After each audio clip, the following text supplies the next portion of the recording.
Bienvenidos, chiquillos, a nuestra primera clase de esta asignatura de Enfermería en Gerontogeriatría de este segundo semestre del año 2020.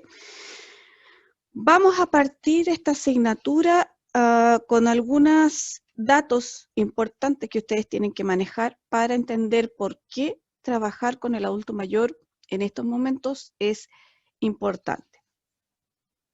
Algunas apreciaciones antes de partir. Les voy a dejar un glosario de algunos términos gerontológicos para que ustedes lo puedan revisar y podamos empezar a utilizar el lenguaje que corresponde a esta disciplina. Otra apreciación importante es el trato hacia el adulto mayor.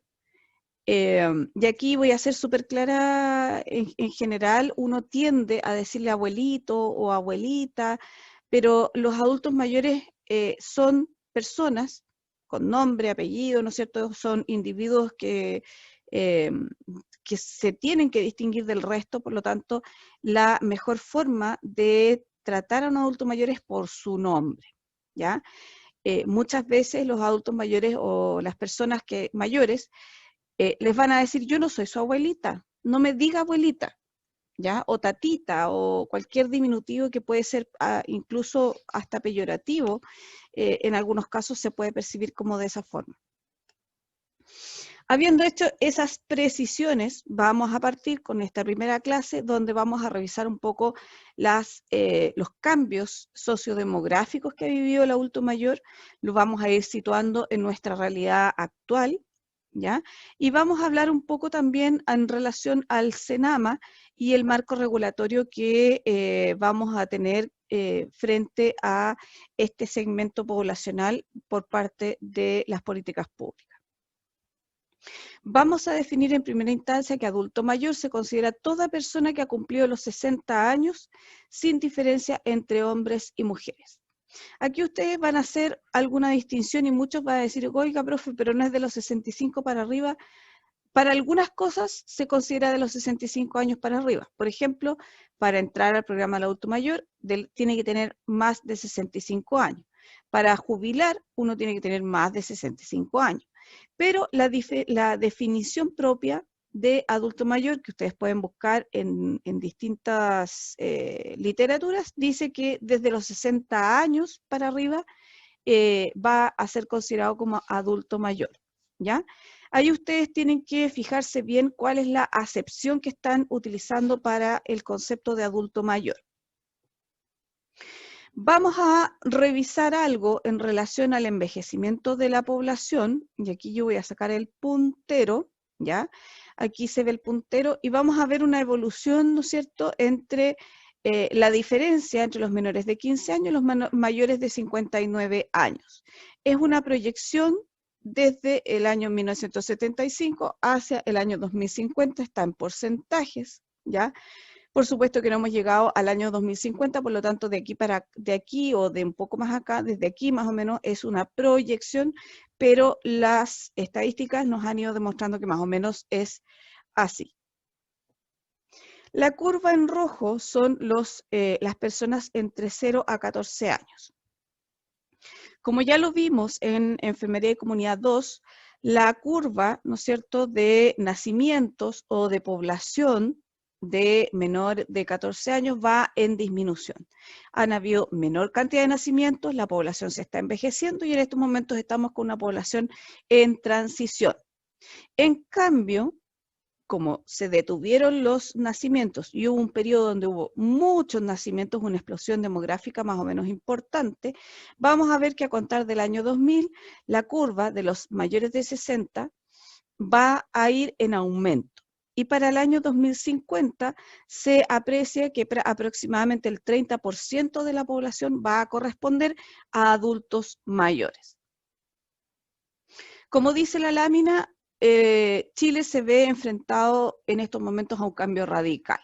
Existe un aumento sostenido de la proporción de personas de 60 años y más.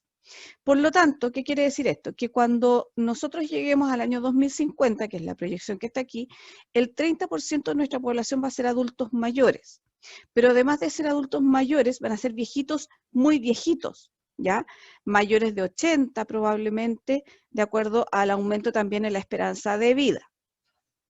Y si nosotros lo contrastamos con las personas que en estos momentos son jóvenes, no vamos a tener una población suficiente, digamos, que se haga cargo de esta población adulto mayor. Cuando les muestre la pirámide poblacional va a quedar un poquito más clara esa idea. El envejecimiento sostenido de la población es observable a partir del cruce de las curvas de la población en los segmentos etarios de 0 a 14, que es aquí, ¿no es cierto?, y de 60 años y más. Esto se traduce en una disminución de la población activa, que es lo que les comentaba yo, lo cual redunda directamente en las labores del cuidado. O sea, la gente que puede trabajar, que va a poder trabajar o que va a poder cuidar a estos adultos mayores claramente es menor a la cantidad que vamos a tener de adultos mayores. Vayan pensando en las consecuencias que eso va teniendo en la salud. Acá tenemos algunos ejemplos de pirámides poblacionales para que ustedes lo vayan revisando y vamos recordando algunos aspectos de la demografía. Para el año 1975 estábamos con una población joven, les voy a ir marcando aquí para que no se me pierdan. Vamos a hacer un color para que se distinga, donde la gran mayoría eran menores de 20 años, ¿ya? Por lo tanto, al ir aumentando el tiempo, ¿no es cierto?, después, pasado los 1975, vamos a ver que esta misma población es la que, a ver, acá, esta misma población de aquí es esta de acá, ¿ya? Pasó el tiempo, ¿no es cierto? Y esta población que era bastante grande es esta población que ustedes van a apreciar aquí. Y esto es lo que yo quiero que vayan más o menos apreciando en los cambios de la población. Por lo tanto, esta población de edad media entre los 20 y los 45 años que tenemos acá, que aquí nos engrosó la pirámide para el año 2000, ¿ya? Esta misma población joven de acá es esta población adulta de acá, ¿ya? ¿Qué pasa entonces para el año 2025? Esta misma población de aquí, vamos a volver a poner la flechita, esta misma población que está aquí, ¿no es cierto?, lo voy a poner a este lado, va a ser esta población más o menos de acá, ¿ya? Por supuesto que no todos van a llegar a la edad de entre los 70 y los 54 años, ¿se fijan? Pero igual va a ir aumentando la población y se va a ir emparejando la pirámide, si ustedes se fijan. Por lo tanto, esta población que ya está más anciana para el año 2025 va a ser la misma población que nosotros vamos a tener acá de 80 y más, ¿ya? Por supuesto que en el camino van a ir falleciendo algunas personas porque así es la vida, pero básicamente se traduce en esta evolución de la pirámide, ¿no es cierto?, de acuerdo a los años. Y esto es sumamente importante que lo entiendan. Esto es al año 75, esto es al año 2000, esto es al año 2025 y esto es al año 2050. Por lo tanto, se espera que para el año 2050 la gran cantidad de población que tenemos va a estar sobre los 50 años, que ustedes pueden apreciar acá, que es la gran concentración de población de acuerdo a la pirámide, y las pirámides van cambiando de forma también. Esta es una pirámide joven, esta es una pirámide en transición, y esta ya es una pirámide envejecida, donde si ustedes se fijan la población, se los voy a marcar con otro color, la población, acá, con este, la población menor de 10 años es muy poca, ¿ya? Por lo tanto, nacen pocos niños, no es igual que acá, que aquí nacían muchos niños, y eso significa que esta misma población es la que se va a ir manteniendo y el recambio poblacional es muy poco, ¿ya? Si tienen dudas respecto a esto, lo podemos aclarar en la próxima sesión en línea. Vamos a hablar entonces acerca del envejecimiento poblacional, ¿no es cierto? Y hay como yo les decía, los viejitos que van a ser más viejitos, vamos a tener un envejecimiento a su vez de la vejez. Dentro de la población adulta mayor, el subgrupo que más crece es el de 80 años y más, que es este en amarillo, ¿ya? Si ustedes se fijan acá, esta es otra proyección importante donde tenemos, les voy a ir mostrando, entre los 60 a los 64 años, está esa curva, 65 a 69, los 70, los 75, y los que más van a aumentar son estos de acá, que son los en amarillo, que son los mayores de 80 años y más. Esta es una proyección, en una estimación que hace el Instituto Nacional de Estadística junto con la CEPAL, y es del año 2005. ¿Ya? Hasta el momento, que estamos en el año 2020, estamos como por aquí, esto se ha cumplido tal cual como lo explica la CEPAL. Vamos a revisar entonces, una vez que ya entendimos que en 20 años más o en 30 años más vamos a tener una población claramente envejecida con muchos adultos mayores, que además esos adultos mayores van a ser viejitos, viejitos, viejitos, lo que va a significar, si nosotros lo pensamos, en que esa población, que además es muy adulta mayor, va a tener mucha más cantidad de problemas crónicos, va a tener más necesidades de cuidado o de cuidados especiales, y eso, si nosotros la traducimos en plata, para el Estado, ¿no es cierto?, que se tiene que hacer cargo de estos adultos mayores, porque ustedes saben que nuestras pensiones no son muy buenas, va a salir muy caro, porque tiene que establecer políticas públicas nuevas para esta población que es muy adulta mayor, ¿ya? No puede llegar y dejar a la deriva, ¿no es cierto?, toda esta población que va a ser gran parte de la población para el año 2050, y además vamos a tener un gran problema de que nuestra población en edad de trabajar, digamos entre los 20 y los 65 años, va a ser mucho menor que la que tenemos hoy en día, y eso va a significar también más los requerimientos de cuidado de estos adultos mayores, que una de las profesiones que va a ser más demandada en el futuro va a ser la enfermería, los cuidadores de enfermos, los geriatras, los kinesiólogos, los terapeutas ocupacionales y toda esa gama de profesiones que se dedican al cuidado del adulto mayor. Revisemos entonces ahora un poco el marco legal en relación a leyes y reglamentos que nos van digamos, sustentar todas las políticas públicas que hay respecto al adulto mayor en estos momentos en nuestro país. Y les voy a contar que la ley 19.828, el año 2002, para el que no la conoce, crea el Servicio Nacional del Adulto Mayor, que es el CENAMA, ¿ya? Y ojo que es CENAMA, no es CENAME, ni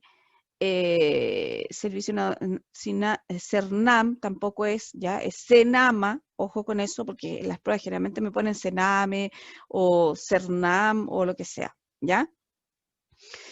Aparece el decreto 49, ¿no es cierto?, que es el reglamento que regula el programa de viviendas protegidas para adultos mayores, y aquí vamos a hablar más adelante también de las viviendas tuteladas que tiene dentro de los proyectos el CENAMA.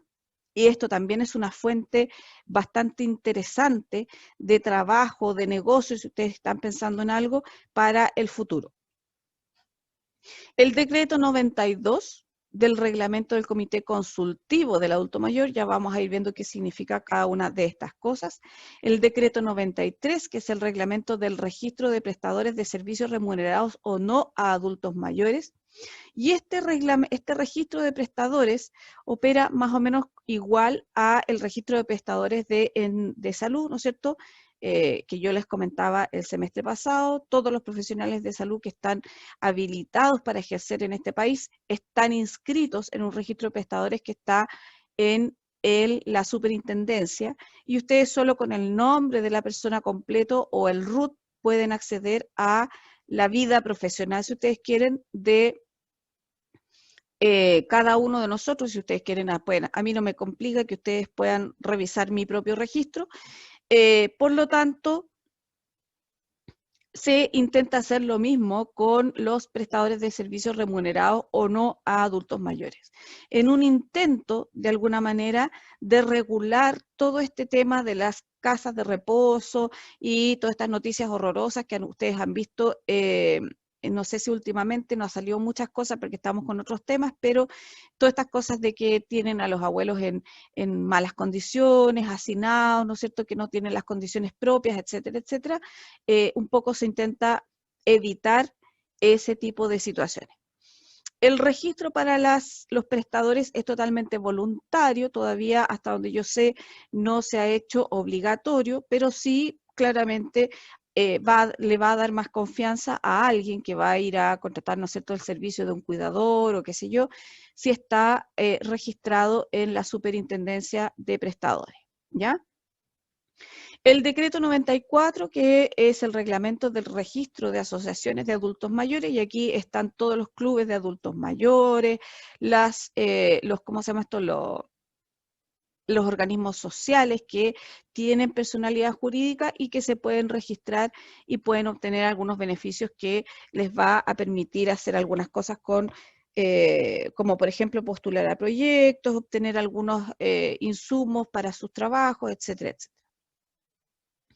El decreto 95, que es el reglamento de los comités regionales para el adulto mayor, y aquí, siguiendo con la política inclusiva del Estado en relación a las atenciones de salud y las atenciones sociales, existen los comités regionales del adulto mayor que van a ayudar a decir cuáles son las necesidades del adulto mayor en esa región, y también existen los comités locales de adultos mayores que también funcionan más o menos igual. Son comités que trabajan durante el año, son voluntarios, ¿no es cierto?, pero que trabajan durante el año buscando y pesquisando cuáles serían las mejores opciones para mejorar la calidad de vida del adulto mayor. El decreto 115 del reglamento del Fondo Nacional del Adulto Mayor, que permite, ¿no es cierto?, postular a fondos públicos para algunos proyectos, como por ejemplo un LEAM, que serían las nuevas casas de reposo, y algunas otras más. Y la ley 19.966, que cuando yo hice esta presentación solo tenía como garantía explícita el examen de medicina preventiva del adulto mayor. En estos momentos hay más garantías explícitas. Se los voy a mostrar en una próxima presentación. Hay algo ahí en relación a la visión, las prótesis dentales, el tratamiento de los dolores articulares y otras cosas más, ¿ya? Vamos a partir revisando algo en relación a este organismo, que es el que a nosotros nos va a regular un poco todo lo que ocurre con el adulto mayor en nuestro país. Es un organismo que ya lleva algunos años trabajando. Cuando yo empecé haciendo estas clases estaba recién partiendo, por lo tanto lo que yo les traigo en esta presentación puede que se haya actualizado, y les voy a dejar la página del Senama para que ustedes también la revisen y revisen algunos recursos interesantes que tiene esta página web.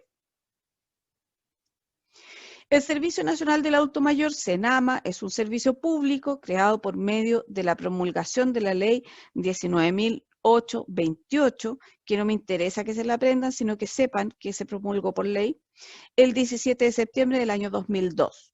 Y comenzó sus funciones en enero del año 2003 y depende del Ministerio de Desarrollo Social. Si ustedes se van a la página del Ministerio de Desarrollo Social, van a encontrar un apartado que es del adulto mayor, que también voy a tratar de dejárselos como link en el aula para que lo puedan revisar. La principal tarea que compromete a todo el equipo del Senama es contribuir a mejorar la calidad de vida de las personas mayores del país. Aquí el objetivo principal del Senama es absolutamente general. ¿Por qué general? Porque abarca todas las áreas del servicio o de atenciones del adulto mayor, no solo lo que es salud, sino que también lo que es social, lo que tiene que ver con seguridad social, regula las actividades propias recreativas del adulto mayor, por ejemplo, no sé, todo lo que tiene que ver con préstamos bancarios. Hay una serie de cosas que regula o con las que trabaja el Senama, ya no es exclusivo de la atención de salud. La misión del CENAMA, que espero que no haya cambiado, es garantizar y promover el conocimiento y ejercicio de los derechos de las personas mayores, fomentar su plena integración a la sociedad y articular un sistema de protección social por medio de la coordinación, implementación y evaluación de políticas, planes y programas específicos. El CENAMA básicamente es muy similar al Chile Crece Contigo, ambos dependen del Ministerio de Desarrollo Social y lo que hacen es crear un sistema de protección social o articular un sistema de protección social para que nosotros podamos tener una vejez, entre comillas, tranquila, ¿ya? Y con acceso a distintos programas que nos van a facilitar un poco nuestra ancianidad. Cuenta con 3 ejes estratégicos, ¿ya? Trabaja, o los niveles a los que trabaja son 3, principalmente a nivel de la sociedad entera, con inducir un cambio cultural, y a eso apuntaba la primera pregunta de tarea, ¿no es cierto? ¿Qué opinaban ustedes respecto al trato del adulto mayor? Hay una cultura inserta de que el adulto mayor es alguien que ya no sirve, ¿no es cierto? Que se demora en los semáforos, que cruza lento la calle, básicamente, aunque suene un poco feo, la cultura moderna dice que el adulto mayor es un estorbo, a diferencia de las culturas más antiguas, donde habían consejos de ancianos, donde el adulto mayor era considerado como una fuente de sabiduría, de orientación, de protección, ¿no es cierto?, hacia la cultura, ¿no es cierto?, de esos pueblos. Entonces, a nivel de la sociedad entera, tienen como objetivo inducir un cambio cultural que promueva el respeto a la dignidad del adulto mayor, el ejercicio de sus derechos y su valoración y la participación en la sociedad.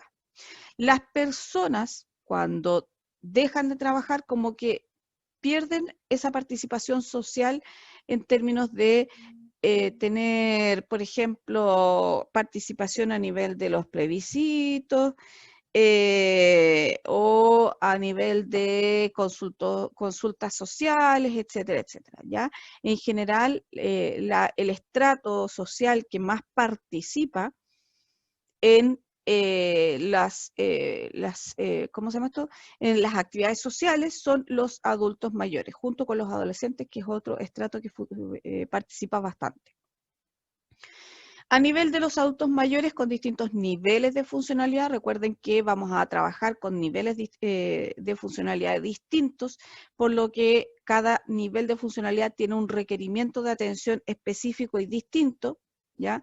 Tenemos que, por ejemplo, promover la participación del adulto mayor y su integración en diferentes redes que lo mantengan conectado y activo en la sociedad. Hay que mantenerlos insertos en la sociedad para que se sientan productivos. Promover que el adulto mayor tome conciencia de las diferentes etapas de su envejecimiento, impulsar la constitución de una red de protección social para el adulto mayor con los ministerios y sus secretarías regionales, ministeriales y de las municipalidades. Si ustedes se fijan, nuevamente tenemos la intersectorialidad, donde vamos a trabajar con distintos elementos del Estado o distintos ministerios, si ustedes quieren, todos van a participar de alguna manera para mejorar la calidad de vida del adulto mayor. Y a nivel interno del CENAMA, también tiene como eje estratégico modernizar el servicio, ¿no es cierto?, que se le da al adulto mayor a través de los distintos niveles de atención. La oferta del CENAMA es bastante variada. Aquí ustedes tienen un esquema que les va a ayudar un poco a entender qué es lo que ofrece el CENAMA. Nuevamente, el objetivo final, que esto traten de grabárselo en su cabecita, es el envejecimiento activo, ¿ya? Y este concepto de envejecimiento activo lo vamos a revisar con calma, bajo las áreas de seguridad, salud y participación.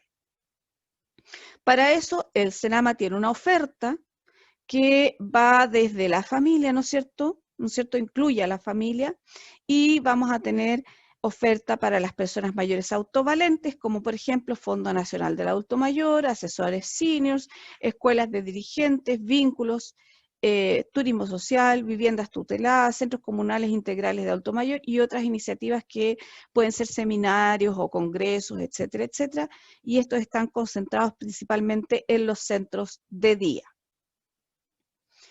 Tenemos también otro tipo de oferta para las personas mayores dependientes, que es a través del fondo directo del programa La Comunidad Ayuda a sus Adultos Mayores, que ese es uno de los fondos que hay, o fondos intermedios con programas biopsicosociales, y también el programa de capacitación a cuidadoras que está inserto dentro de todos los consultorios de nuestro país y que se liga, como ustedes vieron el año pasado, con el programa de pacientes dependientes para acceder al fondo, digamos, a la remuneración del estipendio. Y esto está principalmente concentrado en los LA. Transversalmente, si ustedes se fijan, el objetivo final de todo esto es mejoramiento de la calidad de vida, tanto para las personas autovalentes como para las personas que sean dependientes, ¿ya? Si ustedes se fijan, es bastante amplio. Cada una de estas cositas las vamos a revisar en la próxima clase para que ustedes no se me pierdan. Igual los voy a invitar a revisar la página del Senama, que se las voy a dejar acá escrita para que es tan simple como www.senama.cl, y ustedes van a acceder a toda la oferta de servicios que tiene el Senama y que además van a poder revisar cada uno de estos con mayor detalle. Eso es básicamente lo que ofrece el Senama. Eso es básicamente para que vayamos introduciéndonos en el tema del adulto mayor. Es un tema complejo, es un tema que pasa más bien por lo cultural, y esta asignatura en general es bastante reflexiva, por lo que van a ir dándose cuenta de algunas cosas de su propio entorno, de su propia relación con sus abuelos o con sus adultos mayores que tengan en su entorno inmediato, ¿no es cierto? Pero además les va a producir un cambio de cómo ustedes van a ver al adulto mayor, y les va a cambiar absolutamente la visión de lo que un adulto mayor es y puede hacer. Con esto cerramos nuestra primera sesión o nuestra primera clase, y en la próxima clase vamos a seguir ahondando en la propuesta del Senama y vamos también a revisar algunas cosas más en relación al adulto mayor sano y posteriormente en las otras unidades del adulto mayor enfermo.